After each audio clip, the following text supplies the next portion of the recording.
This evening we are to talk on the subject of the solar symbolism as it relates to the mystery of the Messiah, as this mystery was understood by ancient peoples.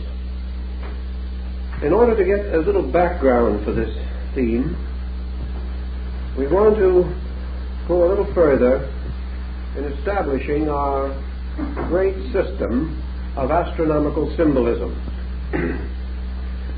About 300 years before the beginning of the Christian era, there lived a man by the name of Aratus.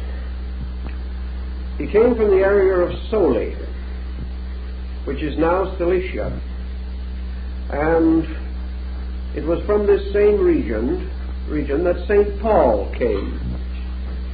It may therefore be due to this and to the great esteem in which Aratus was held that he is considered today as the only non-Christian writer, non-Jewish writer, to be quoted in the New Testament. The quotation occurs in the 17th chapter of St. Paul. Paul is speaking in Athens at his famous sermon given by the altar of the unknown God. And he says, in addressing the Athenians, "As your poets have said," referring to God, "we are his offspring." This is from the 5th line of the Phenomena of Aratus of Soli.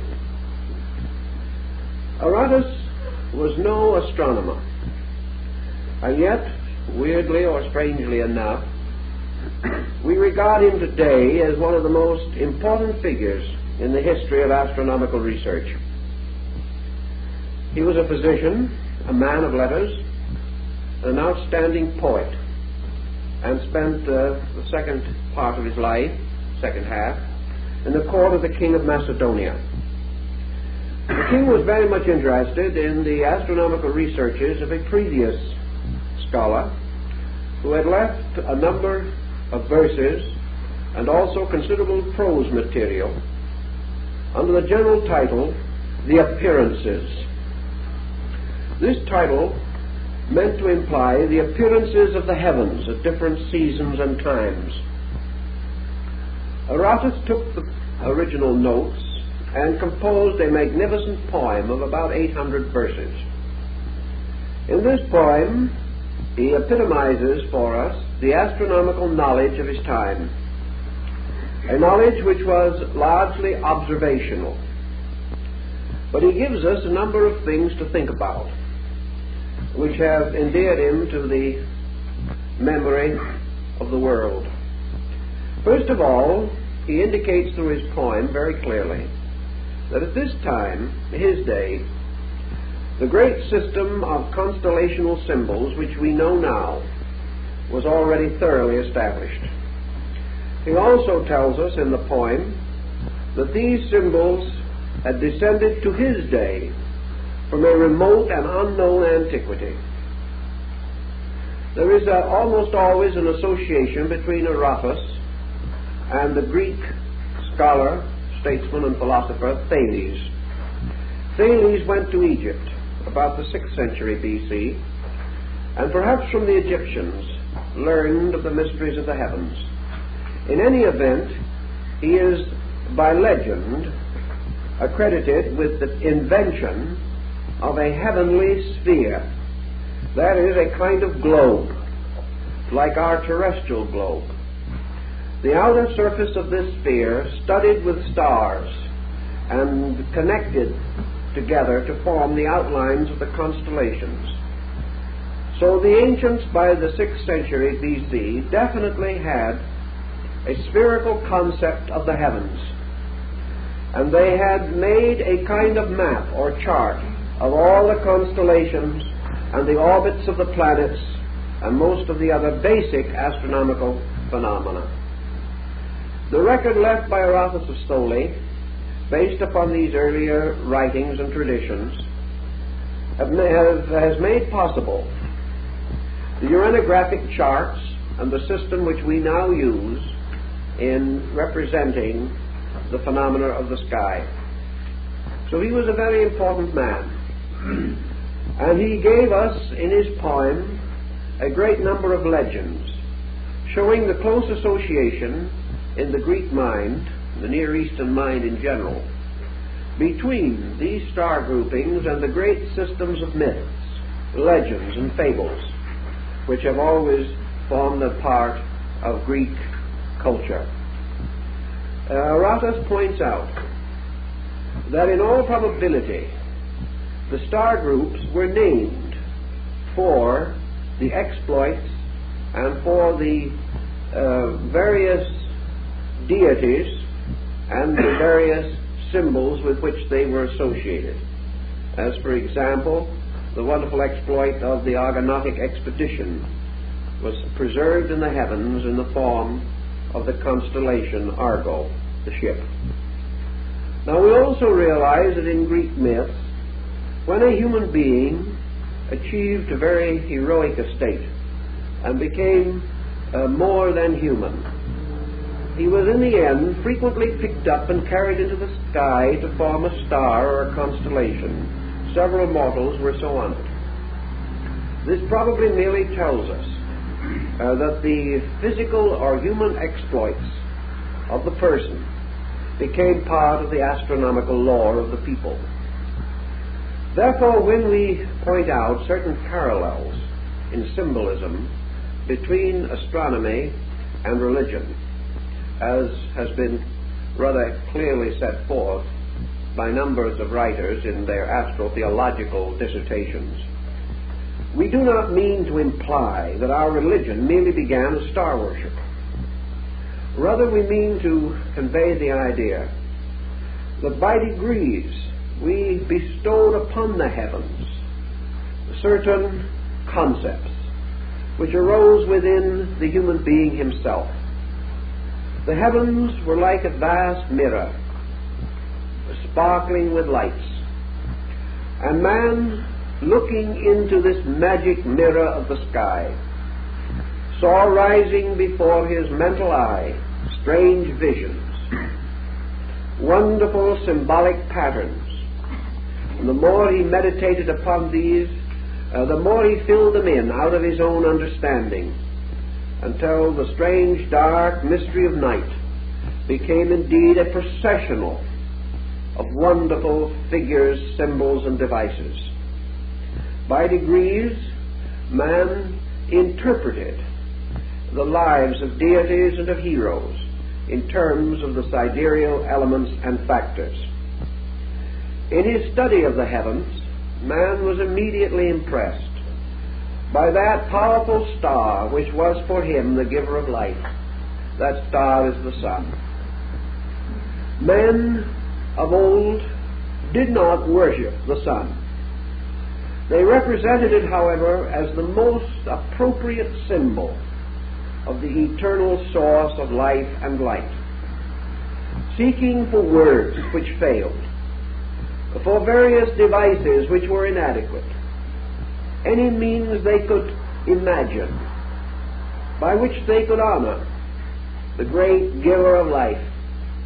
Ancient man could find no emblem more splendid, no symbol more appropriate, no device more essentially truthful than this blazing orb of day. So throughout the world, at all ages and times, the sun became associated with religion. It was associated because, as the great Pharaoh Amenhotep IV pointed out, that the sun is the nourisher, the life giver. It shines upon both the just and the unjust. It recognizes no difference in creed or color or race. It is not denied to one people and given to another. The grain of the believer and the unbeliever planted in the earth will sprout with the light of the sun.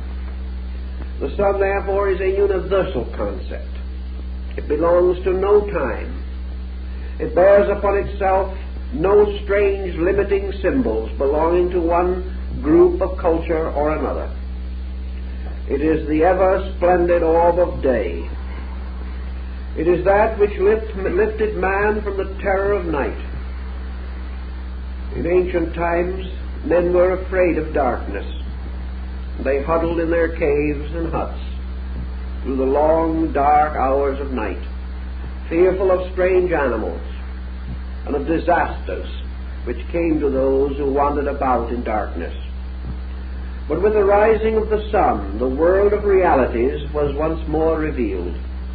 The ghosts retired. The demons were no longer powerful. The spirits of the dead returned to their graves. And just as the story of the crowing of the cock heralded the end of the dance macabre, the strange dance of death, so the dawn, heralded by the Chanticleer, brought with it ever renewed hope of good times, of happiness, and permitted men to see the faces of each other without doubt or worry. Thus the sun was benevolent. It warmed those that were cold, and while sometimes the tyranny of its rays caused great heat, for the most part in temperate zones where these philosophies were developed, it was a friend, the coming of which promised fertility, the time of planting. It was also the friend that brought the ripening of the harvest. It was also the friend whose departure in winter was a cause of the deepest regret. And the rebirth of this friend at the vernal equinox was the subject of continuous universal rejoicing. So the sun in itself was a wonderful and beautiful emblem to ancient man. Now the Egyptians, looking about them by the side of the Nile, where the sandy bank flowed down to the water, and where there was in good season much mud, which was the life of Egypt, observed a very curious thing. There was a little insect, a beetle, called the Scarabus. It was very much like our familiar June bug. But this little beetle was a very industrious little creature.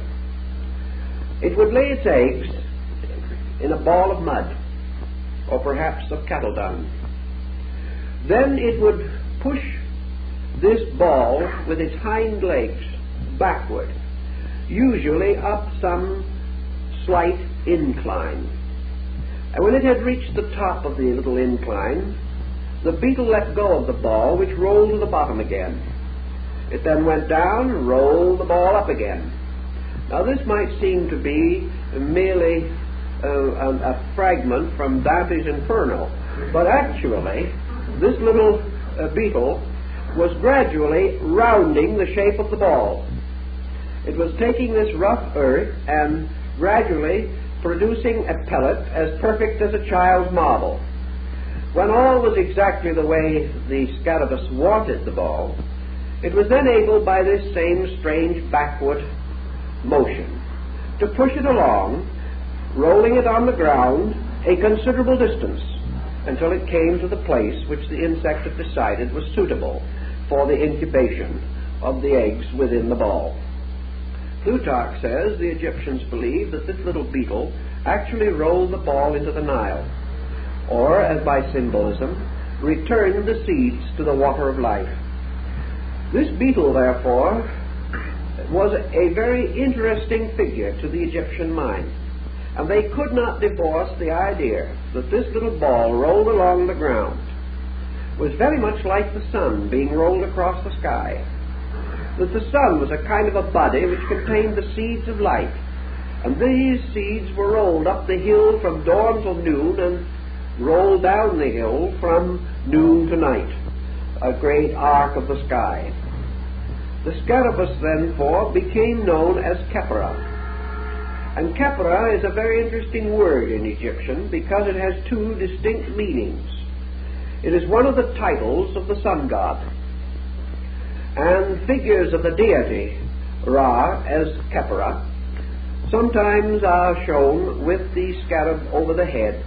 Sometimes the human figure has the scarab for a head, but it was definitely a solar symbol. But as a solar symbol, Khepera if you analyze the word as the Egyptian used it, means the becoming, or to be, or that which is all marvelous and wonderful. By extension, transformation. For out of this little ball of mud or dung was born the new living thing. It was the old sun god dying each year and being born again in the mystery of the annual resurrection. In their glyphs, the Egyptians sometimes represented the sun with the beetle in the center. And at some seasons the beetle's wings were spread in beautiful color, and in other seasons the wings were folded under the stony shell. The British Museum has one of the most magnificent scarabs, I suppose, in the world. It is of green basalt, representing the god Khepra. And you all know these little scarabs that we sometimes see in rings and things of that nature. Well, the great one in the British Museum is 5 feet in length, magnificently carved as the symbol of the deity of the sun. In their practical religion, of course, the Egyptians made use of the scarab for a number of devices. One was to replace the heart in the embalming of the mummy. What is called the heart scarab is usually about 3 inches in length and was placed in the cavature in the body left by the removal and separate embalming of the heart. This scarab was inscribed on the reverse with lines from the Book of the Dead. These lines were in the form of a prayer, asking that the great gods of Amentet should hear the prayer of the heart of the deceased and carry him safely through the mystery of death into the beautiful world of everlastingness. The scarabus was therefore the symbol of the resurrection.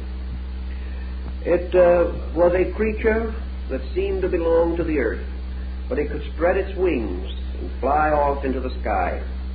It was an ungainly creature, but beautiful in motion, according to the Egyptian concept, forever rolling its little ball back to the sacred Nile. Thus this became a very important solar emblem, and the great ship of the sun is shown supported by the claws of Khepra, the scarab. And the pharaohs wore this device as the symbol of their spiritual and temporal authority. Now we have a sun symbol, the scarab, representing not only the orb in the sky, but everlastingness, the resurrection of the dead, the restoration of the soul, the purification of those who passed into the other life. Therefore, the scarabus was hymned as the symbol of the God who preserves, the God who is ever mindful, the God who lifts all things from darkness into light. By this same type of parallel, the sun itself gradually came to be not only an emblem of life in the sense of the great generic quality of existence, it became the symbol of the restoration of life. It became the symbol of hope, of the restoration of all things that were dark and mysterious. As it rose in all its glory, it was the victory of wisdom over ignorance, of soul over body, of good over evil, of truth over error. In fact, it was the symbol of the total resurrection of the perfect world, represented by and personified by the great God of the sun himself. In Egypt also, the sun had many symbols, and in the wonderful hymn to the sovereign sun, the Emperor Julian describes one of the most famous of the figures of the sun in the later religion of Egypt. This was Asarapi, whom we know as Serapis, the great divinity, the guardian of the Alexandrian libraries. And we have some record from early time as to the nature and appearance of this deity. The Serapeum, which was his house in Alexandria, North Africa, was a splendid building with a high domed center and with extensions like the transepts of a church moving outward. And this place was filled with books, the great records, the recordings and reports of men from the earliest times, books upon stone and clay, books upon papyrus and other strange materials, originally some of wood and metal, and a little later some upon the skins of animals. Over this great library, which was said to have contained more than 400,000 pieces of recorded material, presided the wonderful symbolic figure of the Alexandrian Serapis. We do not know too much about the origin and meaning of the word. Serapis was not originally an Egyptian deity. It is quite possible that he came from Asia Minor. In any event, some temples and records about him have been discovered in Syria and the Lebanon.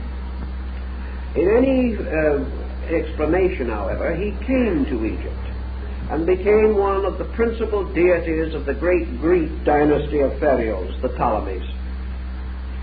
Here in Egypt he found congenial resting place, and a beautiful figure of him on a magnificent throned pedestal stood in the center of the library.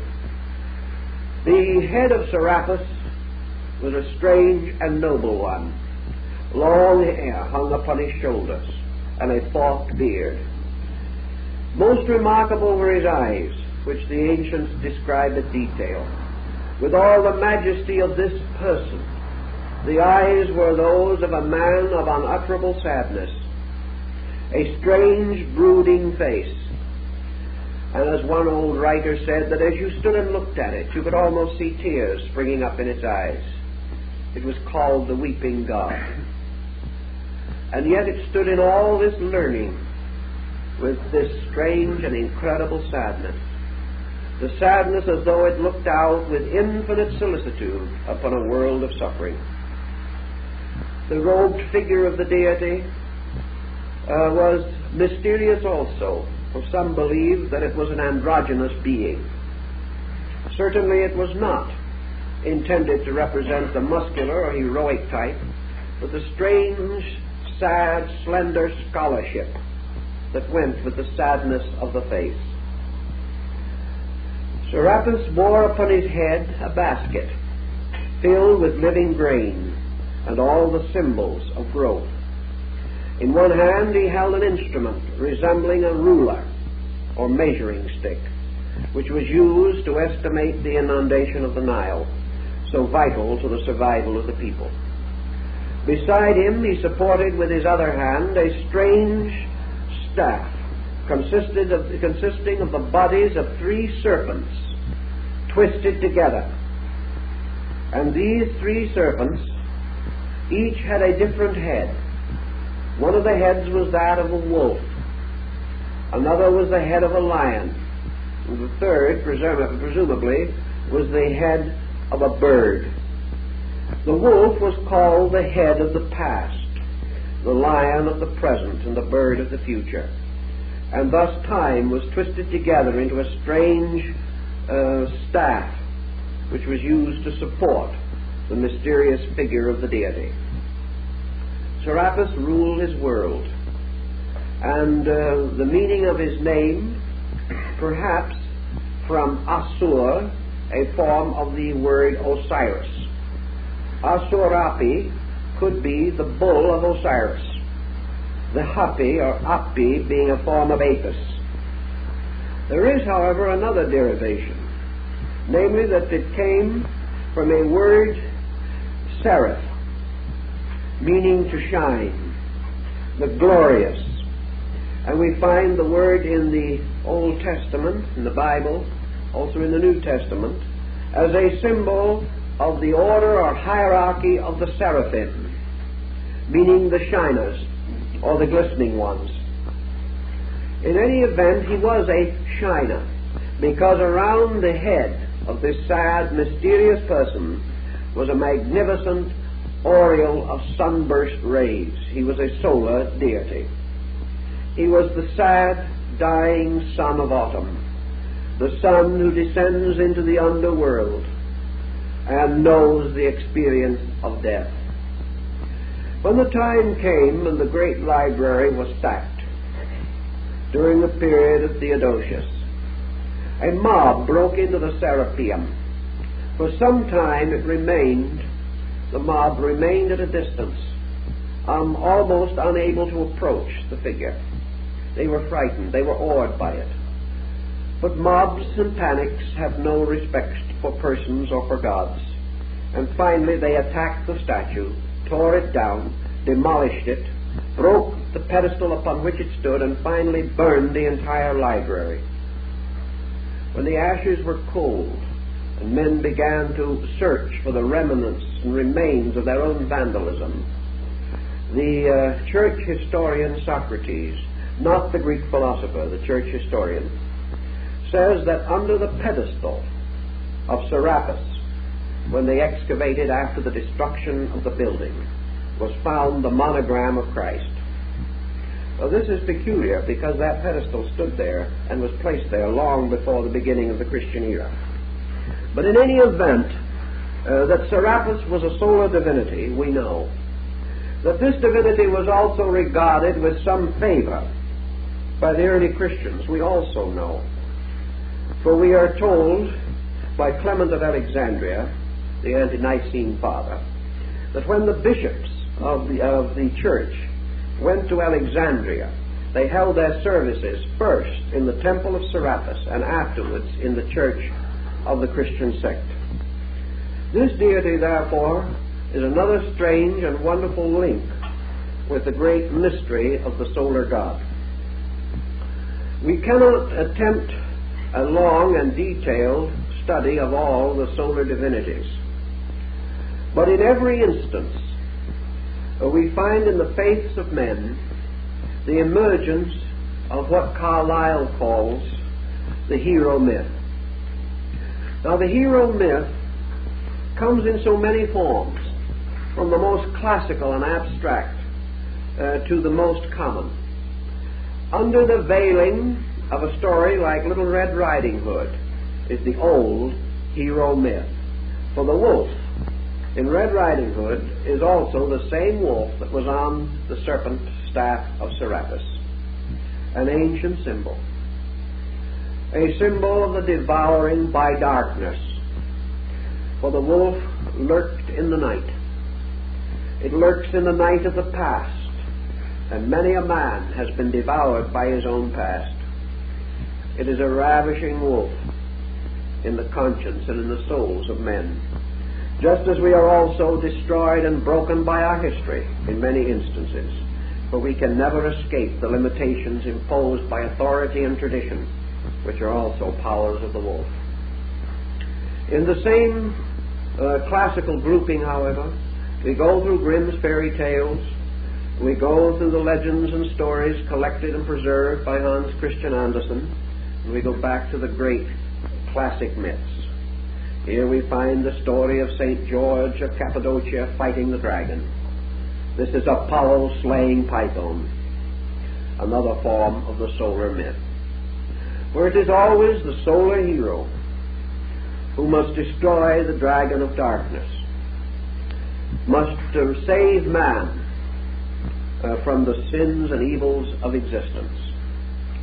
The solar myth also gives us Samson, whose strength was in the locks of his hair, especially in 7 locks. And these 7 locks, of course, are found in the Gnostic philosophy, where the 7 rays of the great leonocephalic lion, the rays of the nimbus, end with the symbols of the vowels and also with the signs of planets. So the 7 locks of hair are the 7 planets, which distribute or are related to the mystery of the strength of the sun god. Samson, of course, is a very thinly veiled reference to the sun. Hercules, likewise, performing his 12 wonders, was a solar hero. And in a little different way, but no less important, we have Achilles and the strange legend of his mysterious death. We also find in the Nordic rites the Sigurd saga, Siegfried or Sigurd becoming the solar hero. For the sun is always the hero of the world, and it is nearly always represented as a radiant, heroic being with long, wavy hair symbolizing its rays, usually blonde or red-headed. Moses is said to have had red hair. This strange, reddish, golden light, the symbol of the mane of the royal lion of the sun, the lions that decorated the throne of Solomon, the lion of the tribe of Judah, the mysterious royal family of the lion of the Shakai family in India, which gave rise in due course to the birth of Buddha. The lion is another great sun symbol. The exaltation of the lion represents the sun entering the sign of Leo, at which time it tames, captures, or slays the celestial lion, dressing itself in the skin of the lion, and then presents itself as the hero to mankind. The skin of the lion being, of course, the 30 degrees of the constellation of Leo, where the sun is enthroned. Thus these symbols go on and on. But during the course of time, the symbolism changed to a measure because of the shifting pattern of human belief. In China, the Yellow Emperor walks the golden road of the zodiacal band. He is the same hero, and practically every dynasty of the world traces itself back to a sun god, like the Rajputs of India, who regard themselves as descendants of Surya, the god of the sun, in his wonderful chariot drawn by the four-headed horse. These four heads, again, of the horse are interesting because they represent the four yugas, or divisions of time, which are measured by the march of the sun. Chrysostom, the great saint of the Eastern Church, declares that the motions of time are represented by the horses drawing the chariot of the sun god. Always these emblems return, but you have to realize that in ancient times, man did not know of sin as we think of it today. Man did not live in a world in which there was the concept of personal responsibility for evil. In the first place, man knew very little about good and evil. He found only comfort and discomfort, life and death. Gradually he evolved to a point in which he began to worship gods and godlings and to populate the firmament with mysterious spiritual beings. When he did this, he still did not have any concept of personal evil. He did not believe that the gods were punishing him directly for the things that he did, not in the early time. He believed that the gods ruled their world in their own way. Men were not too important in the life of gods. The gods created a beautiful world. Man could do with it as he willed. And if he willed to do badly, that was his own fault. The gods upon their Olympian heights gazed down untouched and unmoved by the acts of men. Then one of the earliest of the solar heroes, Prometheus, was introduced. And Prometheus stole a spark of the celestial light of the sun, and hiding it in a hollowed reed, brought it down to mankind. And the gods, because he had broken their covenant and their will, punished Prometheus, and bound him and chained him to a rocky crag of Mount Caucasus, and placed a vulture to gnaw upon his liver. And Prometheus, the friend of man who brought the sun into the life of man, was one of the earliest of the sun's soul figures. For after his strange and wonderful sacrifice, the gods could no longer destroy men at their pleasure, because the spark of the divine fire which he had brought now blazed within each human soul. and man had achieved immortality by disobedience. It's a very interesting legend and a very powerful psychological theme. Prometheus, therefore, is one of the soul men who sacrifices himself for the good of the world. The story of the sun, as we said, can be traced in your Nordic rites in the Kalevala of Finland and in the wonderful massive stone carvings of Central America, Yucatan, and also in the paintings and glyphs of the North American Indians. Always this wonderful theme has to do with the life giver, the life bestower.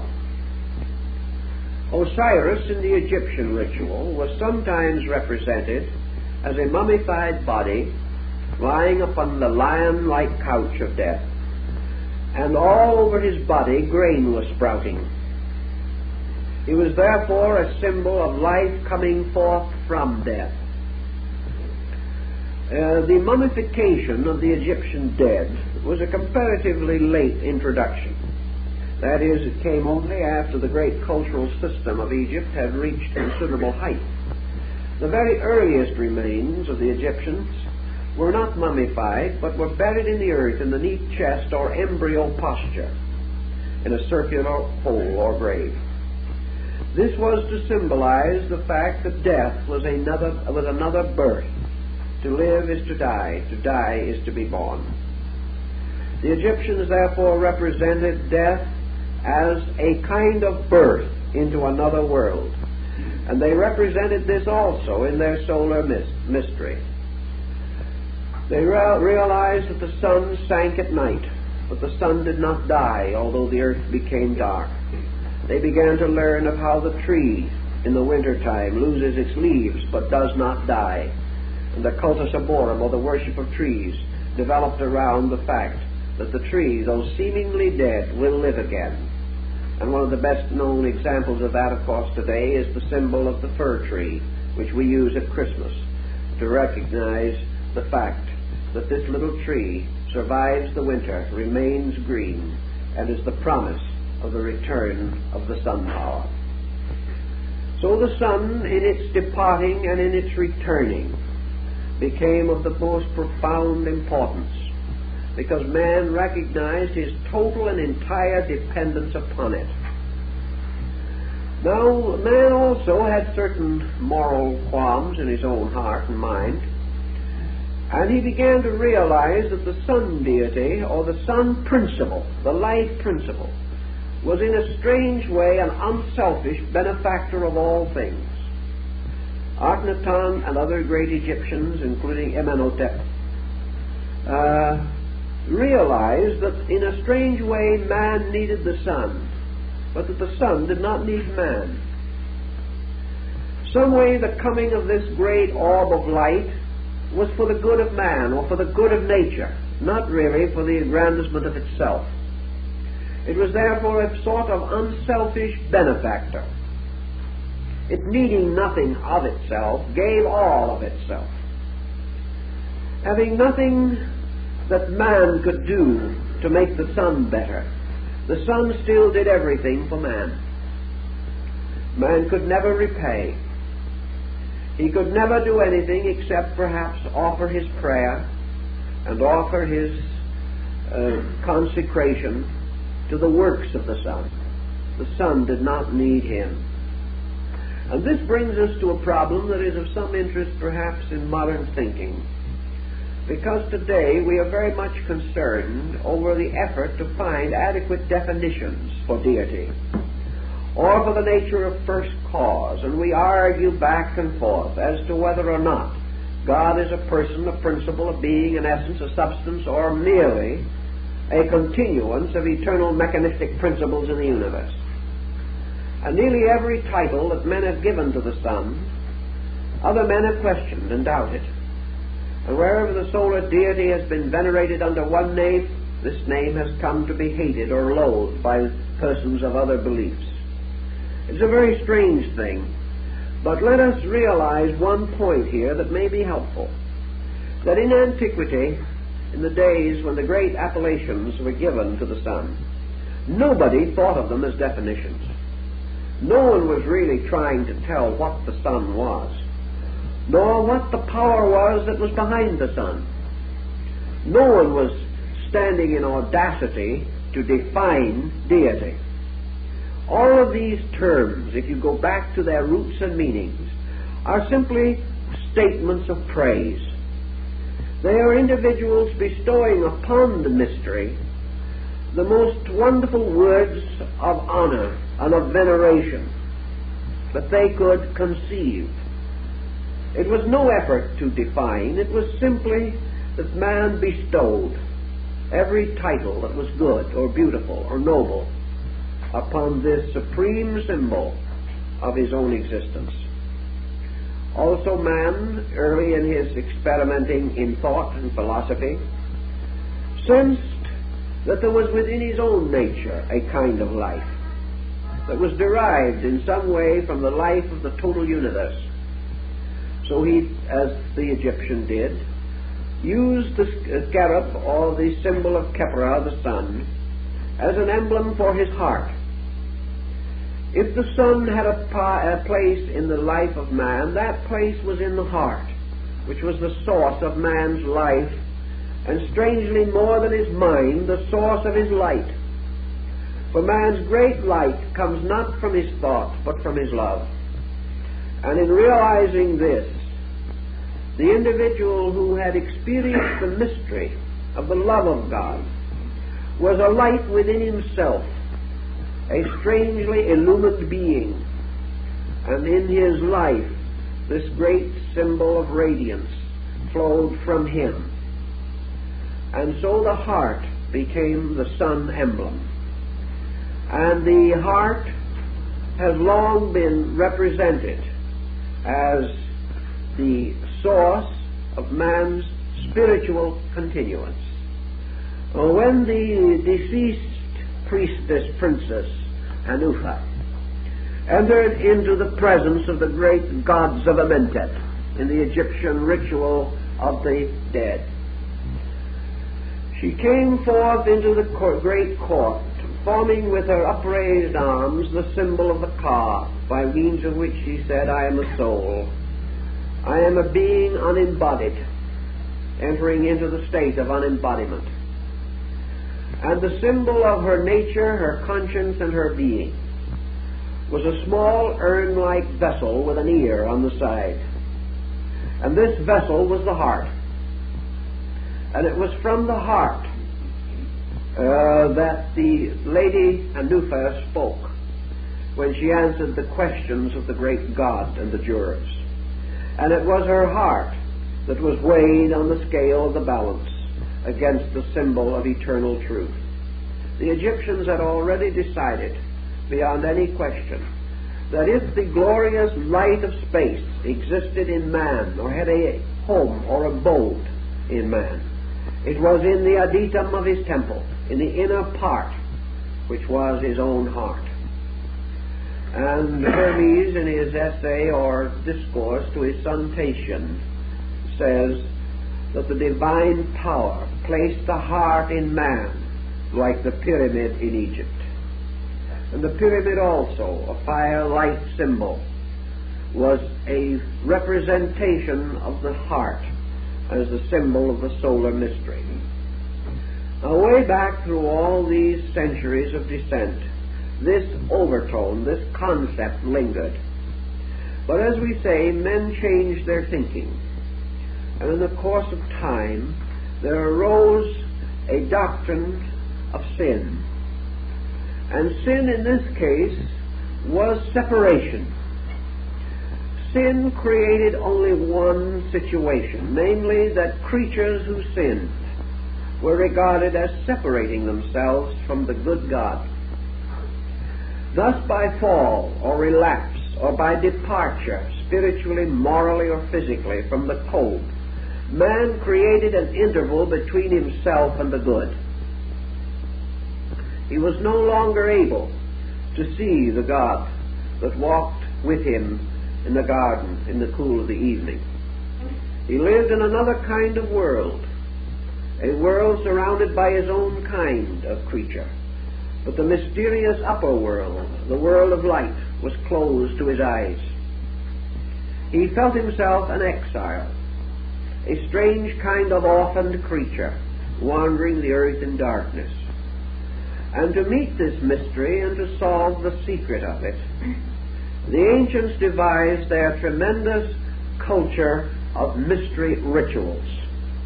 These were the sacred dramas and sacred ceremonies which were undertaken by those who desired to journey back into the light of the God. Always, therefore, in the Holy of Holies, or the Sanctum Sanctorum of the house, in the deepest part of the temple, was a sun symbol of some kind. A symbol of life, a symbol of power. One of the earliest of these sun symbols was the cross, because, as Plato points out, the Logos, or the creating power, impressed itself in the form of a cross at the time when it first began the building of worlds. It impressed itself upon creation in the great signature or seal of the cross. Thus in the temples we find these symbols, symbols of the attainment of man who must journey home.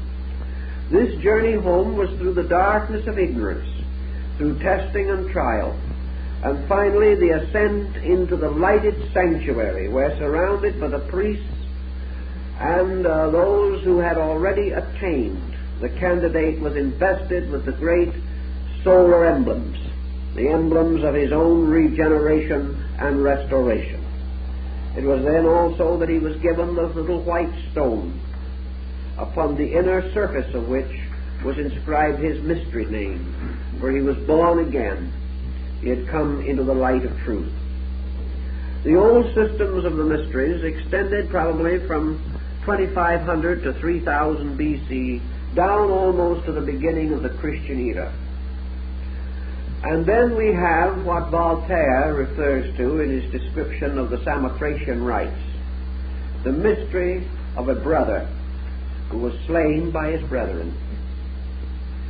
And we find in the old mystery rituals the solar emblem, the candidate representing the sun god, passing through a terrible tragedy, a tragedy of betrayal, of assault, of murder, of martyrdom. We find this solar emblem brought forth as a lamb to the slaughter. We find it betrayed. And we look back over the history of the world and we begin to understand something of this betrayal. In many of these systems or symbolisms, the betrayal was the result of the action of three persons who were determined to destroy the solar emblem, or to usurp the power of heaven. Consider therefore now that the sun god, Kepra or Serapis, ruled over the great sanctuary of wisdom. For in the great library of the Serapeum were the talking stones that told the history of the world. Here were the records of ancient times and of the achievements of men, the dreams and hopes that were old even 2,500 years ago. Therefore, Serapis was the symbol, in a sense, of the records of man's progress, passed on as a priceless heritage from one generation to another. The record of man's struggle, his uprising out of darkness, and his coming forth by day out of the night of ignorance. And in this sense, the sun deity finally becomes the actual symbol of truth, becomes the figure of a reality which is the total of essential knowledge. It is therefore quite understandable how the decline and corruption of the mysteries could be considered as an assault upon the body of a god.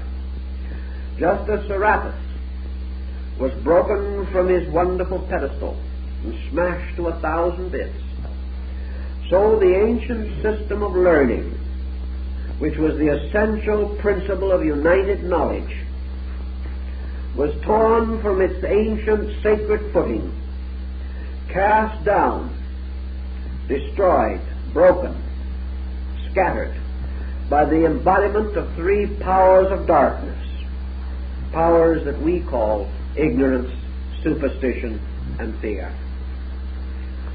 It is the ignorance of the mass, the superstitions of false faith, and the fear of temporal power.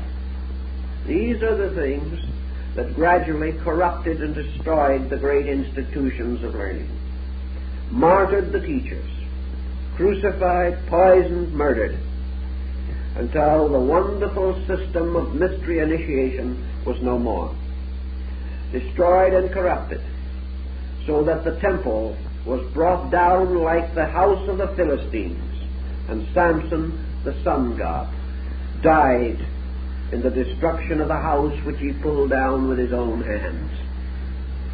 So the house of wisdom, when it fell, carried the symbol to darkness with it, but also resulted in the fall of the house of the Philistines.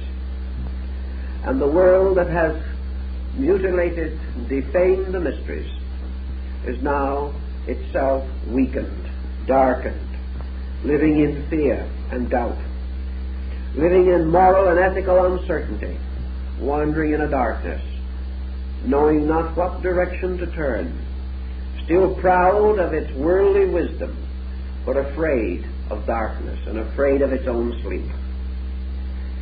These things then can have and do have a variety of interpretations. And in these interpretations we discover many of the ancient beliefs and doctrines.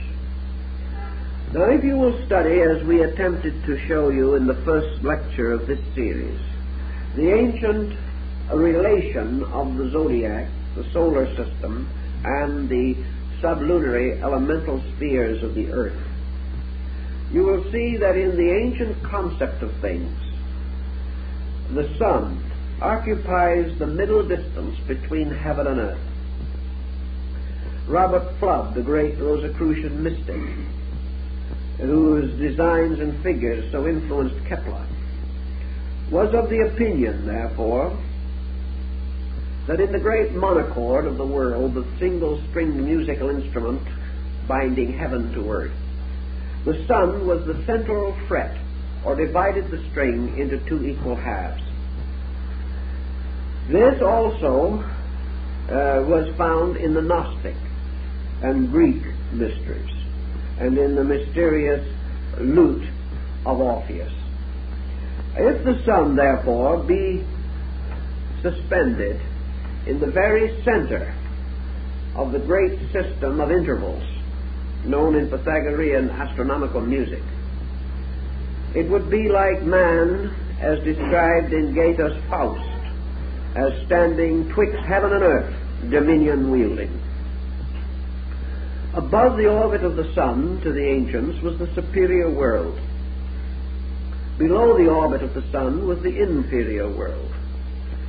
The sun was not only the symbol of the deity, particularly of the only begotten, for the sun, S-U-N, and the S-O-N form were almost interchangeable from the beginning. The sun was not only, therefore, in this middle distance representing God, but also, strangely, represented man. Man, some way, belonged to the order of the sun, because he himself stood like Serapis, with his feet upon the earth and his head in heaven. Man possessed the power to turn his outward senses downward into the confusion of the material sphere, but he also had the power to lift his inner sensory perceptions and apperceptive powers upward and inward to behold the mystery of his own Creator. Man is the only animal that we know that seeks to understand God. Perhaps others do not have to seek. Perhaps in their souls they know.